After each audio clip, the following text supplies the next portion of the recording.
Praise the Lord. கண்ணீரின் மத்தியிலும் கவலையின் மத்தியிலும் ரொம்ப சோர்ந்து போய் உடைந்த மனதோடு பிறரின் உதவியை கூட நாட முடியாத சூழ்நிலையில் இருக்கீங்களா? நீங்கள் பிறரின் உதவியை நாடினால் கூட அவர்கள் செய்வதற்கு இப்பொழுது தயாராக இல்லையா? ஆனால் நீங்கள் பிறரின் உதவியை தேட வேண்டிய அவசியமே இல்லை. ஏனெனில் நீங்கள் இப்பொழுது எங்கே இருக்கீங்க தெரியுமா? ஆண்டவராகிய இயேசு கிறிஸ்துவின் உள்ளங்கைகளில்.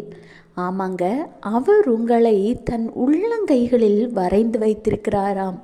கர்த்தர் சொல்கிறார், ஏசாயா 49:16, இதோ என் உள்ளங்கைகளில் உன்னை வரைந்திருக்கிறேன், உன் மதில்கள் எப்போதும் என் முன் இருக்கிறது.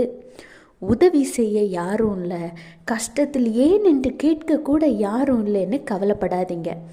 ஆண்டவராகிய இயேசு கிறிஸ்து அதிகமாய் நேசிக்கிற